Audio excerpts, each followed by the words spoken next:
Pag-usapan naman natin mga kaibigan yung pagpapa-change color ng ating motor. Kasi alam ko marami sa inyo gusto magpa-change color. Ano ba yung mga dapat natin tandaan at dapat nating malaman kapag magpapa-change color tayo ng ating motor.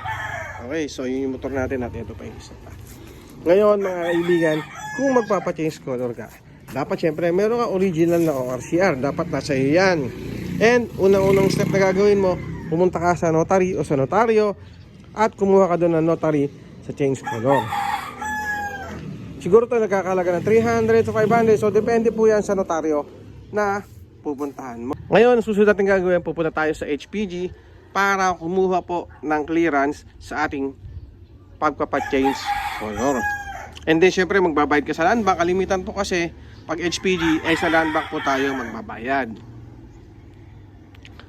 Kapag nakakuha ka na po ng PNP o HPG clearance para sa change color natin, pwede na po tayong pumunta sa LTO. Okay? So sa LTO po mas maganda at may recommend ko po sa inyo kung magpapa-change color kayo, dapat po isabay nyo na yung pagpaparehistro ng inyong sasakyan para po isang lakad lang at isang process lang ang gagawin natin. Kasi nga, minsan kung hindi nyo gagawin yan, mas matagal pa. Or syempre, sayang yung lakad nga. Parang sinasabi ko kanina.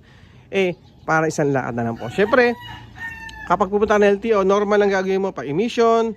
Tapos magpaparehistro ka. At syempre, magbabayad ka sa LTO. Yun, mga kaibigan. Ganun lang po kadali. Pero, minsan, sa HPG, inaabot po yan ng isang araw hanggang 2 araw.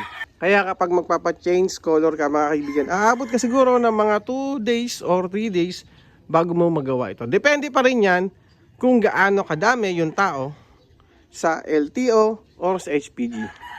Lagi magdidepende po tayo sa tao or sa mga kumukuha ng mga proseso nila o sa mga dokumento nila. Kung hindi naman ganun kadami yung tao or hindi naman ganun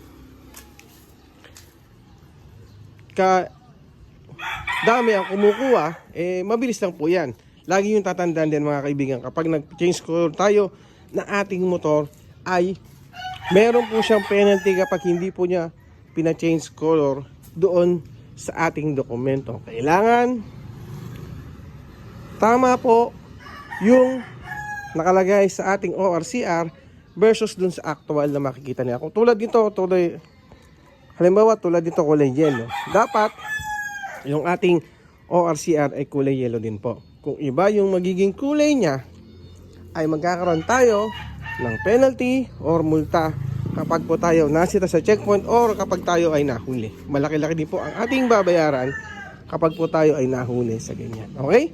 So yun lang mga kaibigan, ingat po tayo palagi. Thank you.